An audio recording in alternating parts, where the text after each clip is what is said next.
తర్వాత జనరల్ వాళ్ళ ఇంటికి పోతుంటే పట్టు వదలని విక్రమార్కురాలుగా బన్నుని వాళ్ళ మేనమామ స్ఫూర్తి తీసుకొని ఏ రోజైనా నేను బన్నుని డాక్టర్ని చేయాలి అనేది విజయకి చాలా కోరిక ఉండేది.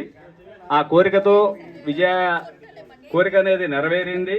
నాకు బన్ను బాల్యం నుంచి తెలుసు, చాలా బన్ను దాదాపు వాళ్ళ ఇంట్లో ఒక పర్సన్గా నేను ఉంటున్నా.